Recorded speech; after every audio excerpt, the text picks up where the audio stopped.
Actually, why don't you tell me a little bit about the book that you decided to speak upon today? Yeah, Because yeah, I'm very interested in what you chose. You gave me some ideas of what you might talk about as a companion piece to what I have. So I'm curious what you landed on. yeah. So I figured it's short enough that I can talk about both of them.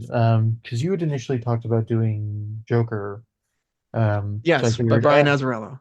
yeah, to complement that, I figured I'd go with Azzarello's, and I think he wrote more than just these two series.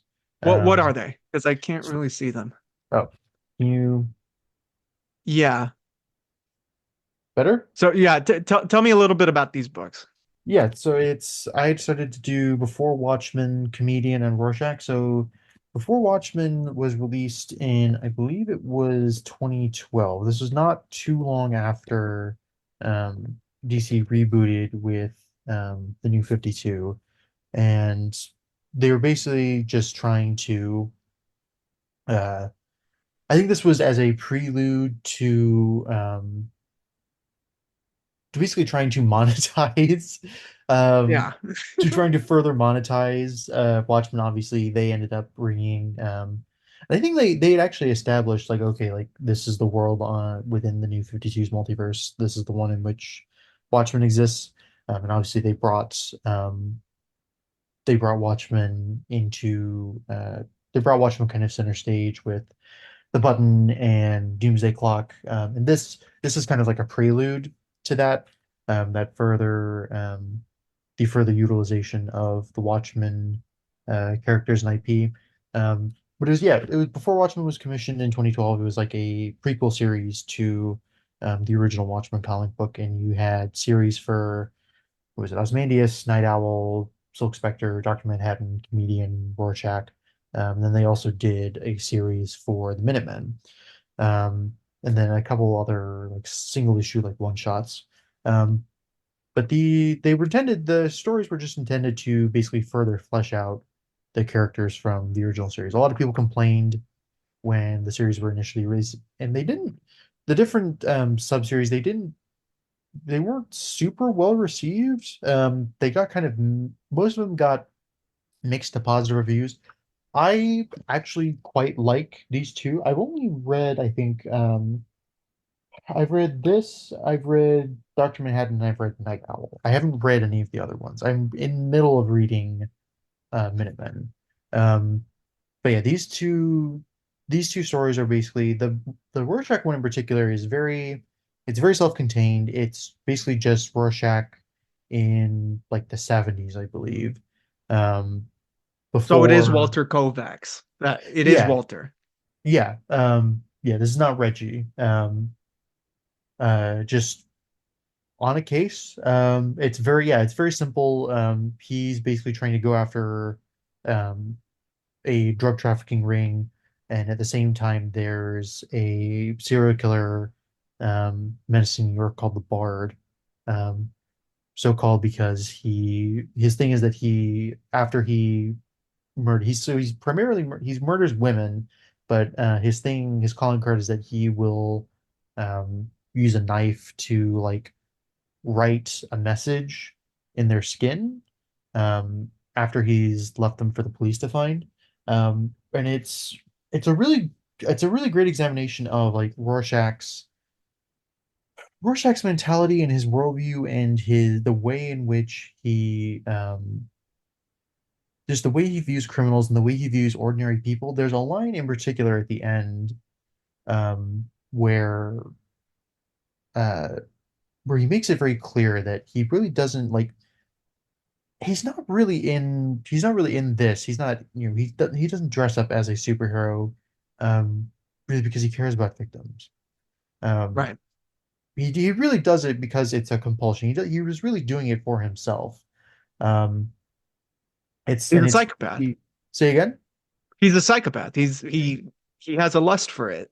Yeah, and you say it's and this is the thing is like it does both of these actually do I think a pretty good job of humanizing both comedian and Rorschach, which is a feat especially in Rorschach's or in comedian's case. In comedian's Um, case, yeah, it is definitely feat with that character. yeah, actually, Rorschach, I think because, and I think we've talked about this, because he is more or less the focal character for Watchmen, and because he is, in a lot of ways, the most morally upright person, um, of the Watchmen characters, um, he feels he feels humanized in a way that the other characters aren't, and I think readers tend to become sympathetic to him in a way that they aren't sympathetic to a lot of the other characters. But this does a really good job of, like I said, kind of teasing out the contradictions in his worldview and really kind of laying bare his misanthropy, while also, again, trying like really bringing you into who he is as a character. And like I said, like that line at the end, like it really is a gut punch. Um, and it's really masterfully executed. Both of these have a big twist at the end, that I don't want to Okay. spoil too much. I'll say spoilers for comedian just because it's pretty integral to the story. I don't have too much else to say about Rorschach, but for comedian as well, this one, yeah, I'll just say spoilers. Like, just go into comedian not knowing too much about it. Um, that the what I'll say about the comedian one is that it basically chronicles his exploits throughout the like late 60s going into the early 70s, basically between the period in which JFK is assassinated, leading up to uh, what is it? Um, What, Nixon's election. Vietnam? Nixon's election. So it's like Oh, basically okay. like the LBJ years. Um, and it basically it's in particular it's like looking at his career in Vietnam, and just again it's mostly an exploration of his worldview and how he came to be I mean to say cynical, I mean nihilistic, really, but even to say that he's a nihilistic character is, I think, putting it too lightly. Yeah. How he Yeah. became the kind of nihilistic character that you see in Watchmen, but also to show how he became the really broken character that we've seen in Watchmen. There, in particular, it goes into his relationship with the Kennedy family, and the basically like the various like dirty jobs that he did for the government, and how that connects to the Kennedy assassination. I won't say which Kennedy assassination. Um, Oh, okay. Interesting. yeah. Um, all I'm going to say is Bobby Kennedy was shot in the back of the head, not in the front where Sirhan was standing. Um, but yeah, it's really good, and it's interesting now. I don't think I really understood it because I got this I think in like 2013 or 2014. Oh, wow. Not Okay. So too this long after it right was near when released. it came out, you've had Yeah, this. not too long after it was released. And at the time, I really didn't know anything about the history of um, basically like I said, like the latter half of the 20th century, like really starting with Eisenhower and going up into Nixon and Reagan. I really didn't know anything about that. In particular, I didn't know anything about like the Kennedy, LBJ, Nixon years. Knowing more about that now and knowing more about the assassination of Jack and Bobby Kennedy. This story, I think, really it has an emotional punch for me as an adult, that it didn't when I was 13, 14, 15, reading it Right. for the first time. Um, and it just in addition to showcasing kind of the comedian's own psychological and moral decline. It also does a really great job of showcasing just, and in a lot of ways, things are worse in the Watchmen universe for America. Um, just uh, the decline of America, and just the turmoil and the chaos, and the strife that America lived through that period in the 20th century. Um, So yeah, it's very good. I would recommend both. Like I said, I don't want to spoil too much. But yeah, they both stories do a really good job of kind of suckering you in with suckering you in by showing the human side of both characters, but then having them showing just how inhuman both of them are at the end of the day, Yeah, and how yeah, broken they are. So yeah, I'll leave yeah. it there.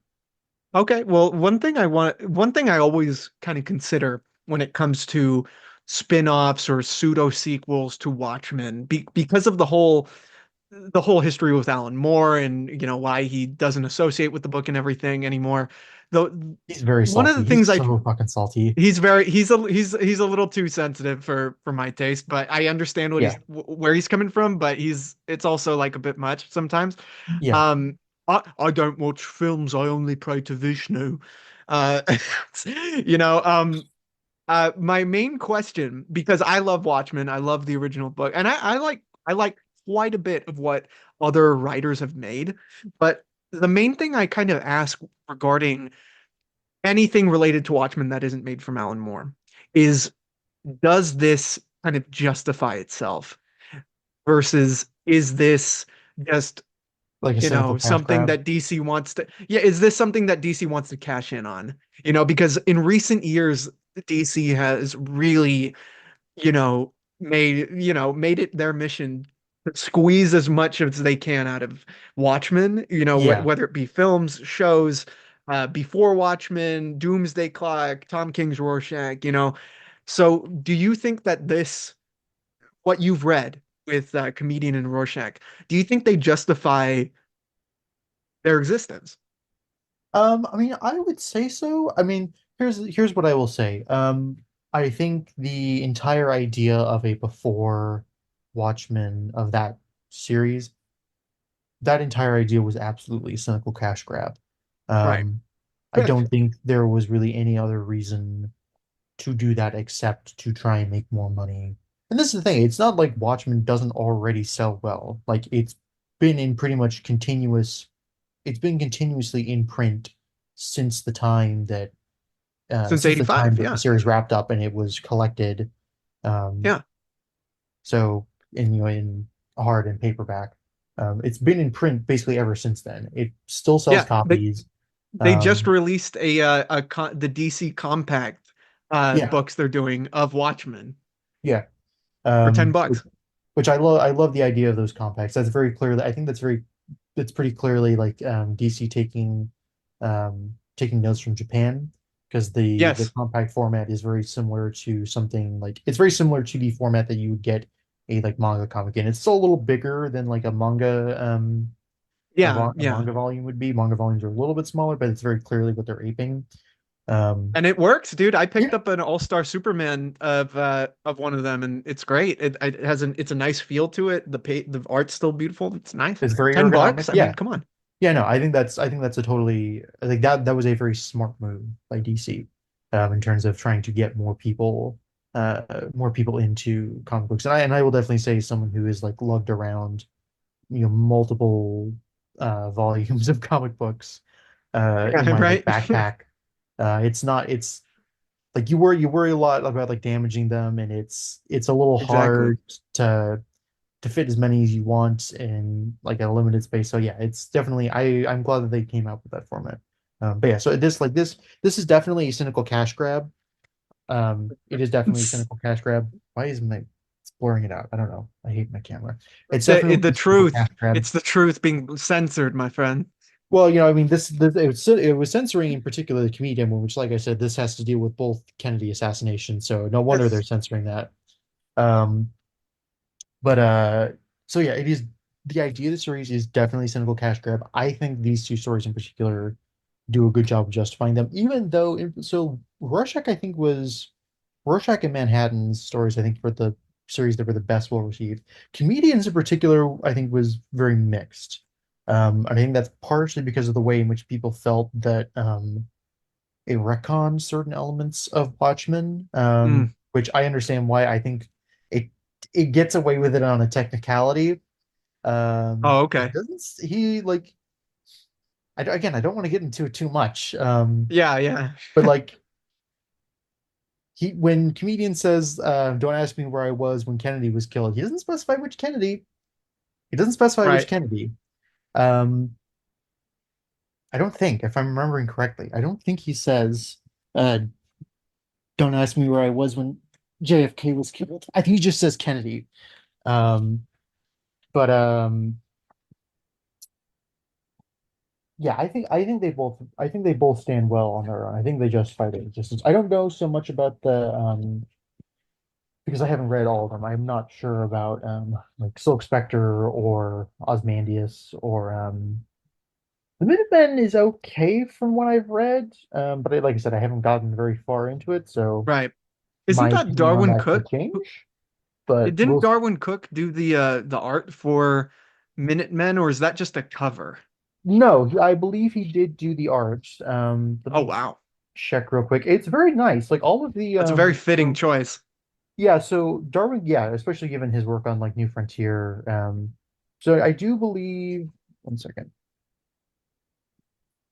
Uh, yeah, so he wrote and illustrated Before Watchmen. And